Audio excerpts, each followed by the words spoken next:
I apologize if you can hear purring. There's a cat on my lap, and who am I to tell her to move?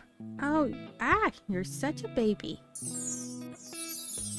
No, because y'all don't understand. I love this book, and I can't really explain it. I mean, in terms of plot, it's pretty mild, but this C.M Nascosta book has a very unique place in my heart. Obviously, because this is a WTF video, you're probably asking yourself, what the fuck is going on here? Well, minotaurs are what's going on here. Minotaurs, humans, and a lot of milking. Yes, it's exactly how it sounds. Buckle up as we take a deep dive into the Morning Glory milking farm.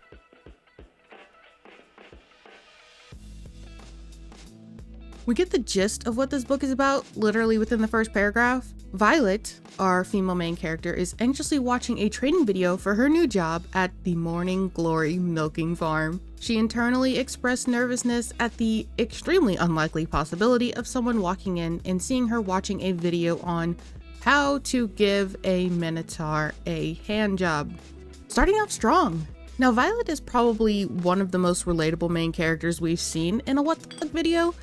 I say that because she's taking this job because full benefits, 2 weeks off, and dental. Honestly, same.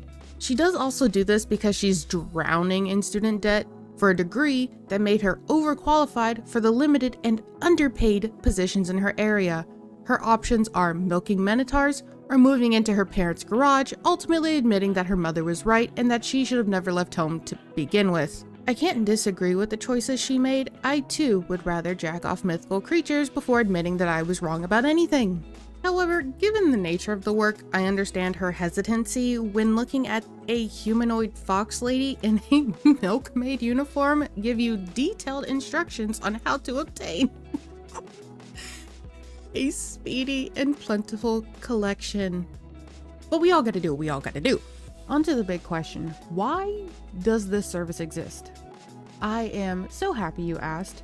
In the delightfully strange world of Cambridge Creek we found ourselves in, bull semen is a valuable good. It is the main ingredient in making what is essentially Viagra for humans. So Violet is accepting a job at what is essentially a pharmaceutical company. She collects the samples that are then turned into the Viagra. During her first day on the job, she gets hands-on training. Her first client is what they call an earner, meaning they know exactly how much they will produce and how much they better be getting paid. And blah, blah, blah. She continues to train, making sure she's good enough to keep her job so she can stay as far away from her mother as possible. I am skipping a lot of the training stuff because it's repetitive. It's literally just like normal job training, to be honest. So kudos to the author for the realism.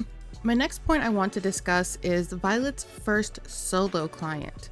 Now, the clients do not have names, just bottle numbers, but for simplicity's sake, I am going to say his name is Rourke.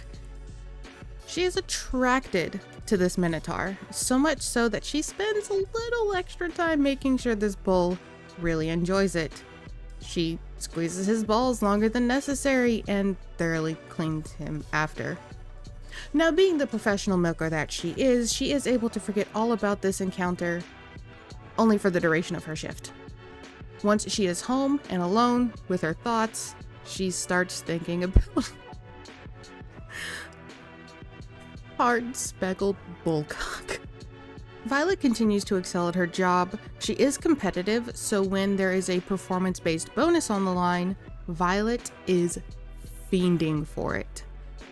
She is so tired of eating expired bread and drinking burnt coffee. Her financial struggles are slowly getting better, but again, drowning in student debt. One day, an orc woman named Madge, hate her, is in charge of the daily schedule for all the milking techs. Now this bitch almost forgets to give Violet a request that came in for her, then proceeds to blame Violet for it. I think we've all encountered a Madge in our lives, and I think we've all contemplated a possible prison sentence because of it. In response to this, Violet's trainer, Kermie, says, "That's not any of our jobs, that's your job." Work drama aside, Violet turns her attention to the request. Now, bulls can request certain technicians to perform their service. Requests usually mean more tips, so Violet's kind of excited. That excitement gets real awkward when she realizes that the request came from Rourke. Their encounter this time wasn't as swift. Violet does her job, he tips her $100, but he starts asking her questions about herself, school, how they treat her, working at the farm. He's obviously a bit stiff, very much pun intended, but making a valiant effort to make conversation with her, and he even recommends her a lovely coffee shop. Violet considers all of her clients to be faceless voids, except this one, so when she's back home and touched herself again, oh, this is so awkward, I love it. Following her conversation with Rourke, she decides to visit the Black Sheep, the coffee shop that he recommended to her. While she's ordering, this random woman pulls her to the side and starts acting like they're the best of friends. Again, never seen this woman a day in her life. Turns out her name is Gellis, and she involuntarily signed Violet up to be her cover to avoid one of her clients. See, Gellis is a vampire, and much like Violet working at the milking farm, Gellis works as a phlebologist sourcing blood for a local vampire-owned restaurant. Not gonna lie, I am kind of curious about what that is like. I would like to think it's like a bear-style show, but they're all vampires. Wait. No. Hell's Kitchen, but make it vampires. No, but what if it's like Hell's Kitchen, but it's like the Cullens versus the Volturi, and the winner gets to keep baby rutabaga? It's been over a decade, and CGI resume still haunts my dreams.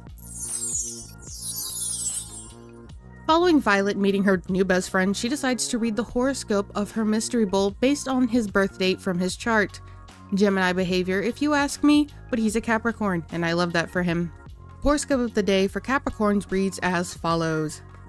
Reading about the responsible, serious nature possessed by Capricorns, distant and driven, with a healthy respect for material security and a tremendous libido.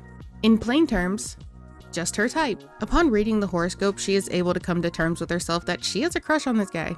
This is something she hasn't disclosed to her new friend, but new friend will soon find out because it's time for the inevitable coffee shop meeting. We all knew it was coming. Why else would he tell her about a coffee shop he frequents? It's all very classic rom-com, just furrier. Now Violet is here to have coffee with Gellis, but our favorite eclectic vampire bestie is running late, so she starts to order when she hears a familiar voice. Her milky man is now standing right behind her, talking on the phone like the business bull he is. Her excitement of seeing her favorite creamy creature is very short-lived. You see, Rourke is a bit of a popular guy. So popular that he runs into someone he knows at said scandalous coffee shop.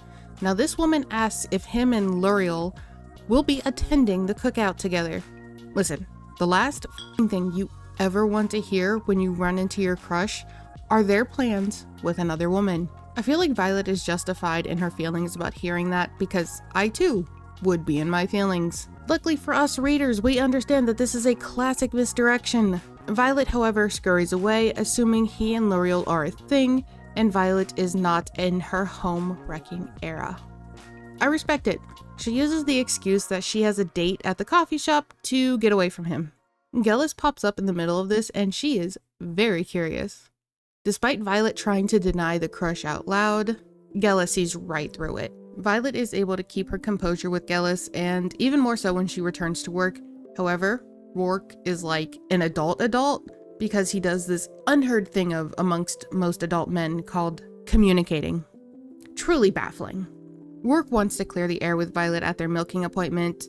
You know it's real awkward when homie pulls his dick out for you to collect his milky baby bulls, and that's the least awkward thing about the situation. Given that Violet was visibly uncomfortable when L'Oreal was mentioned, Rourke explains that L'Oreal is his neighbor and they attend neighborhood parties together. However, as of recently, that has grown to include L'Oreal's boyfriend, and it's definitely more of a brother-sister vibe. With that resolved, Violet explains that her lunch date was actually with her girlfriend and not in any way romantic. And just like that, we are back on the romance track. This newfound openness between them, Violet takes the chance to ask him about the ring in his nose, and Rourke explains that it's a symbol of marriage among minotaurs. Not helping your case, but let's keep reading. Luckily, Rourke does quickly explain that he's not married, he divorced a few years back. He states the ring is painful to remove, which is why he hasn't done it. It's not like a normal septum ring, it's like soldered together with the idea that it's never meant to come off. And before you ask, no, his ex-wife is not involved in this story, and there's nothing dramatic that happened either. It's literally just two people who grew apart, got divorced. Honestly, I'm here for a non-dramatic end of a marriage. There isn't a lot of drama in general in this book, and it's kind of nice. It's a very much light rom-com, but with mythical creatures, a genre that I am overall loving. Back to our story. Violet is excelling at her job, so much so that they ask her to train a new girl, and new girl is struggling. To be nice about it, she does not pay attention to requests on her job list and apparently gives really bad hand jobs. Normally this wouldn't be an issue and Violet would just go about her normal day, except Rourke moved his normal Friday appointment to the day that she has her trainee doing hands-on training.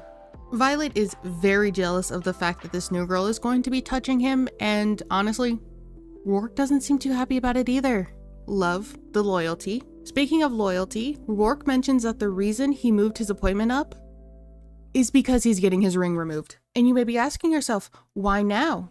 Well, it's because it's well overdue and he has a reason to do it now. Oh my god, I love it so much. It's so cute. He may be getting the world's worst hand job right now, but at least the vibes are right between these two. However, there is a bit of a twist and it involves bad trainee girl. To be honest, I don't know if her name was ever said, and to be honest, I simply can't be bothered. I know I should, but it's my channel, my rules, and I agree, I don't give a fuck. Moving on. After this appointment, Violet unexpectedly has to take 2 weeks off of work after her Aunt Gracie passed away. Gracie was more like a grandmother to her than an aunt, so she was pretty devastated. During this time, Rourke kept coming in for his weekly appointments and getting the trainee girl every time. And she chafed his dick. How are you that bad? Rourke literally said, I thought she circumcised me at one point. One would assume the criteria for this career of choice would be knowing how to give a hand job. At the absolute bare minimum, be competent enough to learn. You're just trying to make them orgasm, not wringing a towel. Rourke was a little miffed, but it wasn't like a serious type of angry. It was more of like a playfully annoyed, yet he is happy to see her again. Violet explains that there was a death in her family, and obviously the tone got a bit more serious. Rourke then offers to take her out so they could talk and stuff. I mean, stuff does happen, but it's not that kind of stuff. Not yet, anyway. I do hate waiting for the spice. The spice is why I'm here. I know, patience is a virtue. But do I look virtuous to you? But fine. I'll have patience, because at coffee he admits that he got his ring removed for her. He said that with his words. Oh my god, the communication on this man. Green flags, the furriest, milkiest green flags of them all. I love him. Best part? The feelings are mutual. I mean, we knew that, but them saying it out loud had me giggling and kicking my feet, to be honest with you. What I also like about this section is that we learned a bit more about Rourke, and that he has a massive sweet tooth, and that his grandmother was human. I don't know how Minotaur genetics work, so I'm just gonna take his word for it. I can barely piece together a Punnett square. I am not a geneticist. I am simply gay. Rourke says that he doesn't want to make anything awkward for her at work, given their feelings, but they agree to go on a real date. Like dinner? And they will finally get a sprinkle of spice? Let's do it. We do not get a full rundown of how that date went, but we know it went well enough because once the story picks back up, they've already been on a few dates, and this time Violet feels it's gonna go all the way, if you will. Now, any good date with the hope of second base starts with preparation. And who better to help Violet prep for her magical encounter than our favorite eclectic vampire bestie? And Gillis decides that what Violet needs for her date is a Brazilian. Gillis, for how young she looks, is actually a few decades old, and even worked in a salon once upon a time. She tries to ignore the pain of it because she knows something's going to happen tonight. You know what, Violet, I'm rooting for you, girly. You ride that bull into the sunset. He has handlebars. Use them. I'm gonna be very honest with y'all. Side note, ever since Will from Baldur's Gate, a man with handlebars is what I feel like I need to survive. And before you ask, yes, that is a spoiler. She does in fact grab the bull by the horns. And frankly, I would have been disappointed if she didn't. But what do I know about dating a man with horns? Not a damn thing, unfortunately, so until I do, I'm going to be living vicariously through Violet here, who is finally on a dinner date with the milkman. They sort of go into a serious topic of Violet's potential career path, as she did mention how she does not use her degree at all, which I can absolutely understand being frustrating. But she makes good money working at the milking farm. She can buy coffee, and she started paying off her student debt. A win is a win. I'm not gonna dawdle on about this any longer because we finally get our spice. Rourke is a bit of a handsy guy. He starts teasing her, to the point Violet can only say, "Please make me come, but don't get us arrested." Which he does, and then promptly goes back to talking about the neighborhood block party. Rourke is so unintentionally hilarious to me. His reasoning for wanting Violet to go to the block party with him is so she could network and maybe find someone to get a job, use her degree, blah blah blah. Violet couldn't give a less. She just asked this man to go home with her, completely negating the block party. And he does. He does go back to her place, but it doesn't end the way she hoped. Which in hindsight makes sense that they don't have sex. I mean, he's a giant bull man with a giant bull man cock. That doesn't mean he left her unsatisfied. Rourke's got a mouth and he knows how to use it. And I love that about him. He does request her to pack a bag after work, as he will be taking her to his place that weekend so they can do the do proper, if you will. A request Violet is all too happy to comply with. Now we play the waiting game. Again, since she was planning on getting lucky that night, so more waiting. Violet does go to work the next day, however, she starts paying more attention to her clients that have bull rings. She wonders if they have a new baby, a mortgage, or a down payment, something to do with their family. Those without, she assumes, are students looking to get money for school, splurge on things like a game console, the things people will do for a PS5. Basically, just a normal day until she gets her mitts on Rourke's file. He does come to the appointment, even though they are going on a date later that night. But when he sees her, he says, "I was originally going to cancel today. I've got a hot date tonight. Figured I should probably stay home and get ready. Then I thought it might be smart to keep my normal appointment, take the edge off before tonight. But now I think I'd rather keep the edge. Save it all for her." I am grateful that there is a jump cut to Violet going to his house, so I no longer have to wait. This woman opens the door and inside, Rourke is just in a towel. Obviously they get down to business quickly because the tension has been building for a while. For obvious reasons, I won't go into depth on what happened. I will, however, quote Rourke on this encounter when he says, "There's nothing gentlemanly about the way I'm going to fuck you." Gnawing at the iron bars of my enclosure. Violet does admit that being with him does hurt, but he's very cautious to not hurt her. Afterwards, she thinks to herself, he better be in this for the long haul because he's ruined you for any other cock. Good for her. Their morning after is also super cute in my opinion. Violet laments on how Saturdays were usually for lazing about, but not her. Cambridge Creek, the town that they're in, has a bunch of stuff that she wants to see. Observatories, galleries, and such.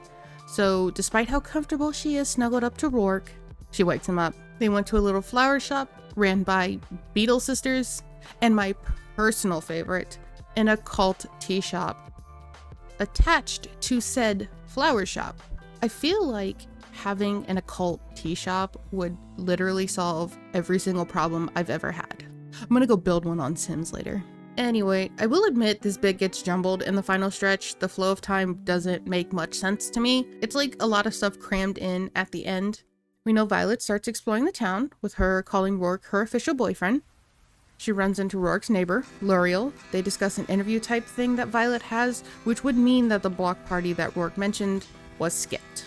Which I'm honestly not mad at. I enjoyed a vast majority of this book, with my only pacing complaint being the last chapter and a half. Still, solid 8 out of 10 for me.